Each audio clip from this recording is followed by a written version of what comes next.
தமிழக அரசியல் களம் சூடு பிடிச்சிக்கிட்டு இருக்கு. 2026 தேர்தல் நெருங்கிக்கிட்டே இருக்கு.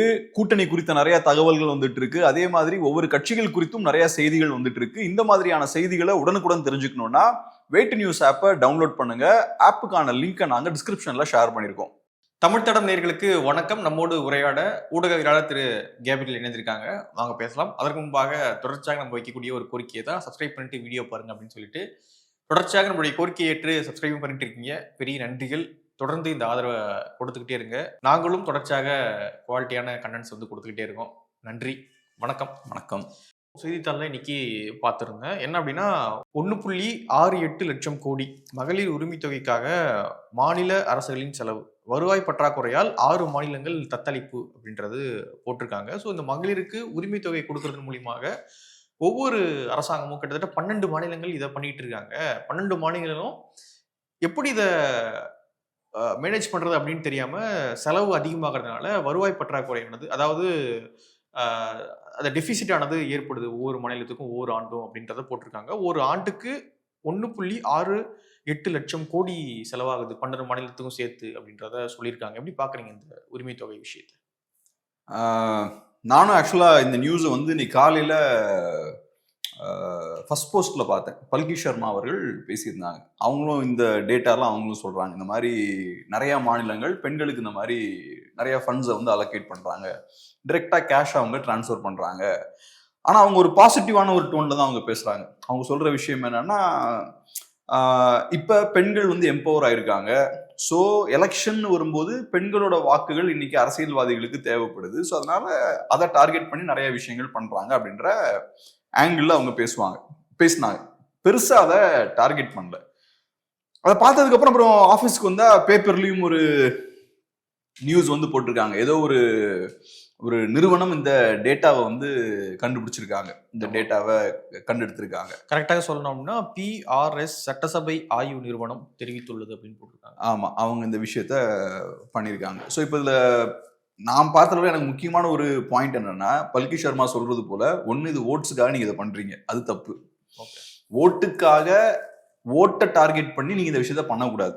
அரசுன்ற நிறுவனத்தை, இன்ஸ்டிடியூஷனை ஒரு கட்சி ரன் பண்ணுது. அப்படி இருக்கும்போது அரசோட வேலை என்ன? மக்களுக்கு நல்லது பண்ணணும், எல்லாத்துக்கும் எல்லாம் சேரணும். அது நான் ஓட்டு வாங்கணும், அடுத்த எலெக்ஷன்ல ஜெயிக்கணும் அப்படின்ற பிளான்ல நான் கவர்மெண்ட் ஃபண்ட்ஸ் எல்லாம் யூஸ் பண்ணக்கூடாது. ஸோ அதுவே முதல் தப்பு. பட் அன்பார்ச்சுனேட்லி அதை எப்பவும் எல்லாரும் பண்றதுதான். காலகாலமா இந்த விஷயத்தை தான் அரசியல்வாதிகள் பண்ணிட்டு இருக்காங்க. அது ஒண்ணு. ரெண்டாவது, இன்னொரு முக்கியமான விஷயம் என்னன்னா, இதை நான் பெண்கள் இதனால எம்பவர் ஆயிருக்காங்க, பெண்கள் எம்பவர் ஆனதுக்கான ஒரு குறியீடாவும் நான் அதை பார்க்கல. அதுக்கான காரணம் என்னன்னா, இப்ப நீங்க எலெக்ஷன் நடக்கும்போது நீங்க நல்லா பாருங்க, ஓட்டுக்கு காசு கொடுப்பாங்க. எந்த பகுதிகளில் போய் காசு கொடுப்பாங்க?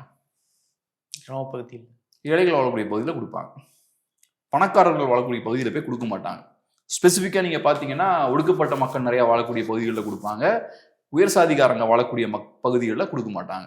ஸோ ஒன்று ஏழைகள் வாழக்கூடிய பகுதி, ரெண்டாவது சமூக ரீதியா ஒடுக்கப்பட்ட மக்கள் வாழக்கூடிய பகுதிகளில் தான் போய் கொடுப்பாங்க. ஏன் அவங்களுக்கு போய் 1000 ரூபாய் கொடுக்க வேண்டிய தேவை இருக்கு?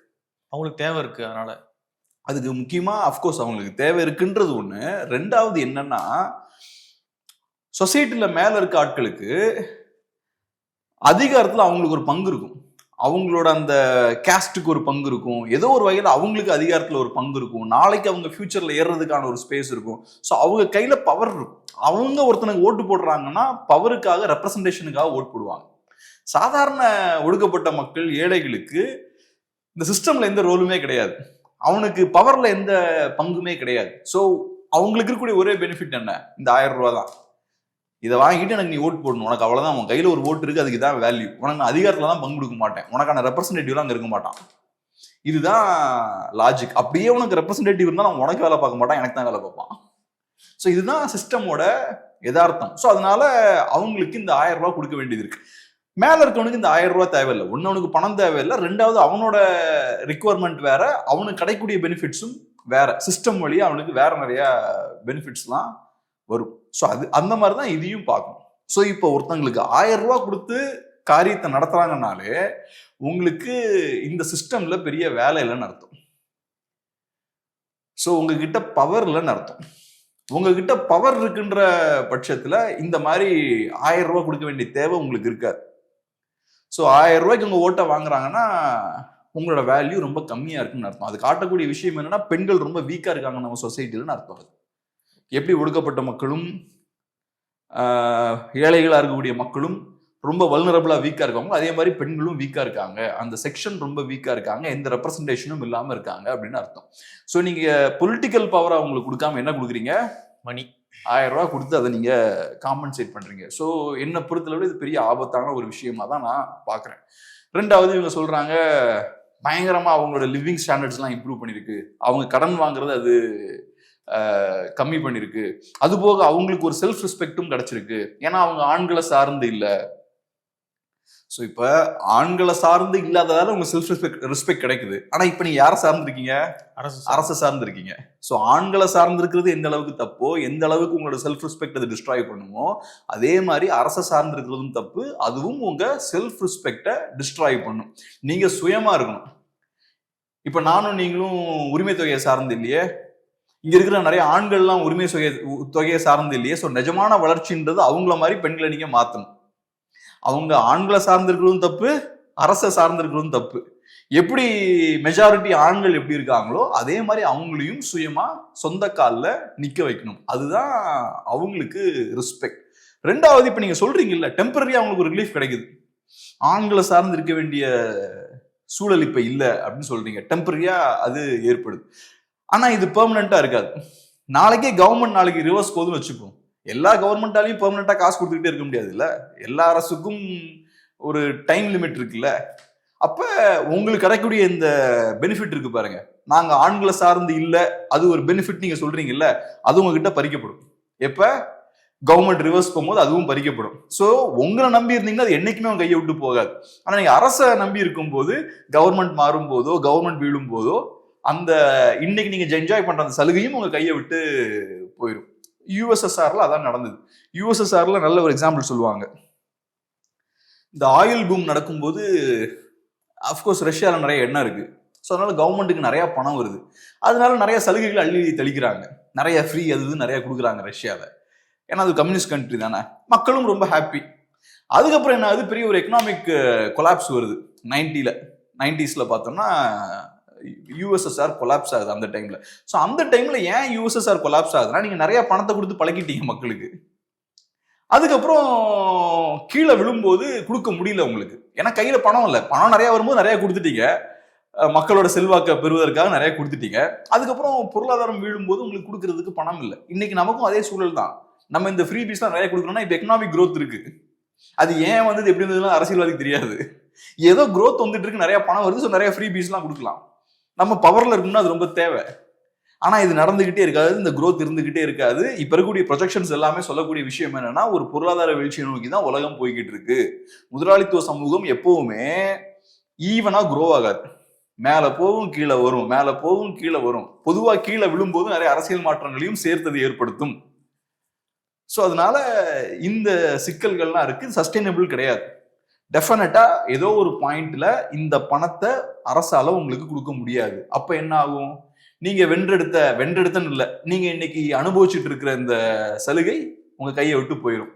எம்பவர்மெண்ட்னு ஒன்று சொல்றாங்கல்ல, அது உங்க கையை விட்டு போயிடும். நீங்க திரும்பவும் டிஸ்எம்பவர் ஆயிடுவீங்க. ஸோ உங்களுக்கு ஒரு இண்டிபெண்டன்ஸ் கிடைச்சிருக்குன்னு சொல்றாங்க பாருங்க, உங்க கணவர்களை மீறி செயல்படுறதுக்கு ஒரு இண்டிபெண்டன்ஸ் கிடைச்சிருக்கு பாருங்க, அது உங்க கையை விட்டு பறிக்கப்படும். நீங்க திரும்ப அவங்க கண்ட்ரோல் கீழே தான் போவீங்க. அதனாலதான் சொல்றது, சுயமா நீங்களா ஒரு இண்டிபெண்டன்ஸை கிரியேட் பண்ணும். அதுக்கு தேவையான பினான்சியல் ஃபவுண்டேஷனை நீங்களா போடணும். அதுக்கான உதவியை அரசு பண்ணணும்.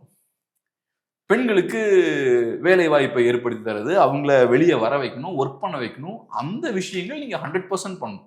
ஆனா அதெல்லாம் விட்டுட்டு இந்த மாதிரி பண்ணீங்கன்னா இது எம்பவர்மெண்ட் கிடையாது, இது ஓட்டு வாங்கக்கூடிய ஒரு டாக்டிக்ஸ் தான். இது லாங் ரன்ல பெரிய டிசாஸ்டர்ல கொண்டு போய் தான் இது விடும். அடுத்த கேள்விக்குள்ள போறதுக்கு முன்னாடி, தமிழ்நாட்டில் அரசியல் களம் சூடு பிடிக்க ஆரம்பிச்சிருக்கு. 2026 தேர்தல் நெருங்கிக்கிட்டே இருக்கு. கூட்டணி குறித்த நிறைய பேச்சுக்களும் போயிட்டு இருக்கு. அது போக கட்சிகள் சம்பந்தப்பட்ட நிறைய செய்திகளும் வந்துட்டு இருக்கு. இந்த மாதிரியான செய்திகளை உடனுக்குடன் ஃபாலோ பண்ணணும்னா வேட்டி நியூஸ் ஆப்பை டவுன்லோட் பண்ணுங்க. ஆப்புக்கான லிங்கை நாங்க டிஸ்கிரிப்ஷன்ல ஷேர் பண்ணியிருக்கோம். இது தமிழ்நாட்டில் மட்டும்தான் பண்றாங்க அப்படின்னு கிடையாது, இந்தியா முழுக்க பல்வேறு கட்சிகள் இதை பண்ணிட்டு தான் இருக்காங்க. பல்வேறு மாநிலங்களில் இது நடந்துட்டு தான் இருக்கு. இப்போ பீகார்ல கூட வந்து முன்கூட்டியே நான் 10,000 கொடுத்துட்றேன், நீ ஓட்டு போட்டுரு அப்படின்றதெல்லாம் என்ன மாதிரியான ஒரு ஒரு சிறப்பான ஒரு ஆட்சியை அவங்க திரும்ப வந்து தருவாங்க அப்படின்னு தெரியல. இதெல்லாம் பார்த்தே சொல்லிடலாம், இவன் திரும்ப வந்தான் அப்படின்னா அவன் என்ன பண்ணுவான், அந்த 10,000 திரும்ப எப்படி எடுக்கிறதுனா பார்த்துக்கிட்டு இருப்பான். ஸோ மக்களும் எம்பவர் ஆக மாட்டாங்க. உண்மையான ஒரு எம்பவர்மெண்ட், ஒரு ஒரு வளர்ச்சி மக்கள்கிட்ட இல்ல. ஒரு போலியான ஒரு வளர்ச்சி கொடுத்துட்டோம்ன்றாங்க. மக்களும் பெரிய அளவுல எம்பவர் ஆகல. இன்னொரு பக்கம் ஒரு மாநிலமும் ஒரு நாடும் கடன் சுமையினால தத்தளிக்குது. ஒரு பக்கம் ஃபுல்லா கடன் ஏறிக்கிட்டே இருக்கு. 2 பக்கமும் பிரச்சனை இருக்கு அப்படின்ற அளவுக்கு ஒரு ஒரு ஒரு திட்டத்தை வந்து அறிவிக்கிறாங்க. கடனும் ஏறிட்டு இருக்கு, மக்களும் உண்மையான எம்பவர்மெண்ட் ஆக மாட்டாங்க. இப்படியான ஒரு திட்டம் மக்களும் ஏத்துக்கிறாங்க. இப்படி திட்டம் வரும்போது மக்களும் அதை ஏத்துக்கிறாங்க. இது எந்த பார்வையும் இது மக்கள் பார்க்காம, ஓகே ரைட், இது இப்போதைக்கு நல்லா இருக்கு, ஏத்துக்கிறேன் அப்படின்னு மக்கள் ஏத்துக்கிறாங்க. எப்படி பாக்குறது? ஹியூமன் சைக்காலஜி அதாங்க. கரெக்டான பாதையில போனா நிறைய பிரச்சனைகள் வரும், நிறைய கஷ்டங்கள் வரும். ஸோ டெம்பரரியா எனக்கு ஷார்ட் டேர்மா ஒரு சின்ன ரிலீஃப் கிடைச்சா போதும் அப்படின்றதான் எல்லாம் யோசிப்பாங்க. நான் நல்லா ஒரு மாசம் கஷ்டப்பட்டு படிச்சு ஒரு 80-90 மார்க் வாங்குறதுக்கு ஒரு சின்ன ஒரு பிட் அடிச்சு 60 மார்க் வாங்கிட்டு போறேனே, ஜாலியா இருக்கிறேன் 30 நாள், அப்படிதான் யோசிப்பாங்க. சொகுசா எனக்கு எல்லாம் நடக்கணும் அப்படின்னு தான் யோசிப்பாங்க. கஷ்டமான பாதையை சூஸ் பண்ண மக்கள் யோசிப்பாங்க.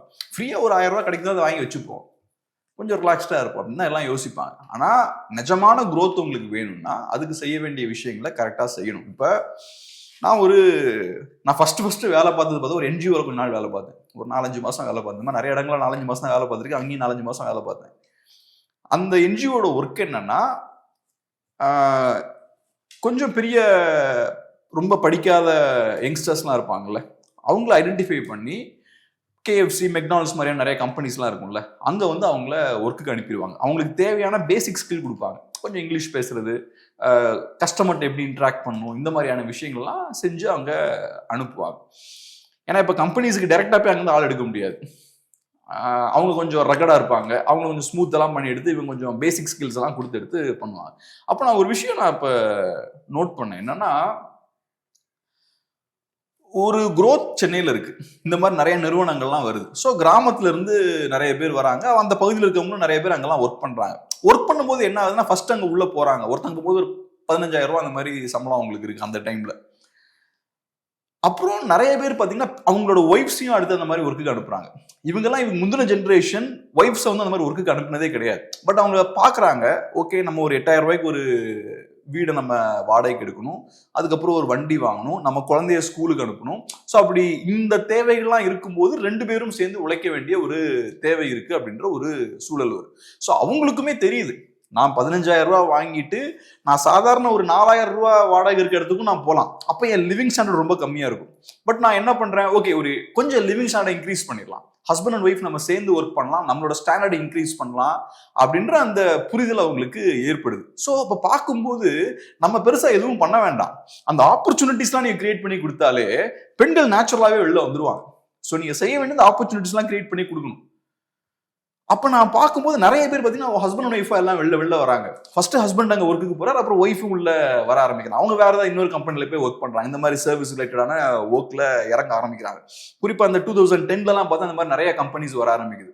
KFC மாதிரி நிறைய கம்பெனிஸும் வர ஆரம்பிக்குது. டாமினோஸ் அப்ப வந்தது. இவங்கெல்லாம் நிறைய பேரை ஹையர் பண்ணிக்கிட்டே இருக்காங்க ரெகுலரா. ஸோ அப்ப நம்ம செய்ய வேண்டியது என்னன்னா, பிசினஸ் என்வரன்மெண்ட்டை கிரியேட் பண்ணி கொடுக்கணும். நான் ஒரு கேபிட்டலிஸ்ட் பாயிண்ட் ஆஃப் வியூல இருந்து நான் சொல்றேன். இது சோஷியலிஸ்ட் பாயிண்ட் ஆஃப் வியூனா கவர்மெண்ட் இதெல்லாம் பார்த்துக்கும். கேபிட்டலிஸ்ட் பாயிண்ட் ஆஃப் வியூல இருந்து பார்க்கும்போது நீங்க பிசினஸ் என்வரன்மெண்ட்டை கிரியேட் பண்ணி கொடுத்தீங்கன்னா இந்த மாதிரியான நிறுவனங்கள்லாம் நல்லா ரேப்பிடா க்ரோ ஆவான். அவன் க்ரோ ஆனாலே போதும், உங்களுக்கான ஆப்பர்ச்சுனிட்டி அவன் கிரியேட் பண்ணி கொடுப்பான். அதே மாதிரி நீங்க நல்லா ஒர்க் பண்ணீங்கன்னா அவன் இருக்கிறதுக்கு உங்களால போக முடியும். பெரிய ஒரு முதலாளியாகவும் நீங்க மாற முடியும். நிறைய முதலாளிகள் அப்படிதானே சாதாரணமா ஒர்க் பண்ணி மேலே ஏறினவங்க தான். KFCலாம் அந்த மாதிரியான, KFCல மெக்டானல்ட்ஸும் அந்த மாதிரியான ஒரு பிசினஸ் மாடல்ல கிரியேட் பண்ணப்பட்டது தான். நிறைய சாதாரணமா ஒர்க்கர்ஸா சேர்ந்தவங்க அதுக்கப்புறம் பிரான்ச்சைசி ஓனர்ஸ் எல்லாம் மாறி இருக்காங்க. ஸோ அந்த மாதிரி விஷயங்களை நம்ம பண்ணணும். ஒரு என்டர்பிரினியரல் ஸ்பிரிட்டை நம்ம கிரியேட் பண்ணணும். மக்களுக்கு நிறைய ஆப்பர்ச்சுனிட்டி கிரியேட் பண்ணணும். மக்களுக்கு ஆப்பர்ச்சுனிட்டி கிரியேட் பண்ணாலே முதல்ல ஒரு பெண் வெளில வருவாங்க. அப்ப வீட்டில் இருக்கவன் பார்ப்பான்ல, இந்த 2 பேர் போறான், நல்ல ஒரு பைக் வச்சிருக்காங்க, 2 பேரும் 15,000-30,000 ரூபாய் சம்பாதிக்கிறாங்க, ஒரு டீசென்டான வீடு இருக்கு, வீட்டுல ஒரு டிவி இருக்கு, இவங்க லிவிங் ஸ்டாண்டர்ட் நம்மளை விட அதிகமா இருக்குன்னு பார்ப்பாங்கல்ல. ஒருத்தன் வீட்டுக்கு போறது ஒர்க்குக்கு போறதுக்கும் 2 பேர் ஒர்க்குக்கு போறதுக்கும் டிஃபரன்ஸ் இருக்கு. ஸோ அப்புறம் இவன் என்ன யோசிப்பான், ரைட் அப்ப நம்மளும் அடுத்தது வெளில போகலாம், நம்மளும் ஒர்க் பண்ணுவோம், நம்ம குழந்தைய நல்ல ஸ்கூலுக்கு அனுப்பலாம் அப்படின்னு அந்த இடத்துல இறங்குவாங்க. அது ஸ்ப்ரெட் ஆகும். ஒன்ஸ் நீங்க ஒரு நல்ல ஒரு முன்னுதாரணம் நம்ம செட் பண்றீங்கன்னா அது ஸ்ப்ரெட் ஆக ஆரம்பிக்கும். அதுல ப்ராஃபிட் இருக்குன்னு எல்லாரும் பார்க்க ஆரம்பிச்சிட்டாங்கன்னா அது ஸ்ப்ரெட் ஆகும். அந்த லிவிங் ஸ்டாண்டர்ட் இன்க்ரீஸ் ஆகுது அப்படின்னா எல்லாரும் அதை பண்ண ஆரம்பிப்பாங்க. ஸோ அதனால அதுல பெரிய கஷ்டம் கிடையாது. நீங்க ஒன்றும் பெரிய கன்வின்ஸ் பண்ணிலாம் பெண்களை வெளில வரணும் வேற வைக்கணும்னு அவசியம் கிடையாது. அதுக்கான வாய்ப்புகளை நீங்க கிரியேட் பண்ணி கொடுத்தீங்கன்னா ஆட்டோமேட்டிக்கா அவங்க வந்துட்டு போறாங்க. பட் அதை தான் நம்ம பண்ணணும். ஆனா அன்பார்ச்சுனேட்லி நம்ம என்ன பண்றோம், அதை பண்றது கிடையாது. அதை பண்ணாம என்ன பண்றது, டெம்பரரியா அவன் கையில காசை கொடுக்குறது. காசு எங்கிருந்து வரும்? அப்புறம் நீ கார்பரேட்ஸை போய் நோண்டுவ, டாக்ஸ் நிறைய வாங்குவீங்க. இதெல்லாம் வாங்கும்போது பிசினஸ் என்வரன்மெண்ட் அடி வாங்கும். நீங்க பிசினஸை ரொம்ப ஹெவியா போட்டு டார்கெட் பண்ணாம அவனை ஃப்ரீயா அப்படின்னா அவன் நல்லா க்ரோ ஆகலாம். அதை இல்லாம அவங்கள பிடிச்சி நெருக்குனீங்கன்னா அடுத்தது பிசினஸும் டவுன் ஆகும். பிசினஸுக்கான என்வரன்மெண்ட் இருக்காது. அவங்கள ஸ்குவீஸ் பண்ணி அங்க இருக்கிற பணத்தை தூக்கி இங்கே போடுவீங்க. இவனுக்கும் பெர்மனண்டான சொல்யூஷன் கிடைக்காது. ஏதோ 1000 ரூபாவை டெம்பரரியா தூக்கி போட்டுக்கிட்டு இருப்பீங்க. ஸோ என்டையரா அந்த சிஸ்டமே பார்த்தீங்கன்னா ஏதோ ஒரு பாயிண்ட்ல கொலாப்ஸ் ஆகும். அது போக தலையில கடனும் அதிகமாகும். இப்போ 8,30,000 கோடி ரூபாய் என்னமோ நம்ம கடன் இருக்கு. 10 லட்சம் கோடி. ஆமா, அடுத்தது இன்னும் ஒரு வருஷத்துல அது 9,30,000 கோடியா மாறுன்றாங்க. இதுக்கு எண்ட் என்ன? இன்க்ரீஸ் ஆகிட்டே தான் இருக்கும். அது இப்போ நீங்க உரிமை தொகை கொடுக்கறதுலாம் அந்த எண்ணிக்கையும் அதிகப்படுத்திருக்கீங்க, நிறைய பேருக்கு இப்போ கொடுக்குறீங்க. ஸோ போக போக உங்க ஸ்பெண்டிங் அதிகமாயிட்டே இருக்கு. அன்னைக்கு டிவியில் ஆரம்பிச்சு இன்னைக்கு மாசம் 1000 ரூபான்ற இடத்துக்கு வந்து நிக்குது. இன்க்ரீஸ் பண்ணிக்கிட்டே இருக்கீங்க நீங்க ஸ்பெண்டிங்க.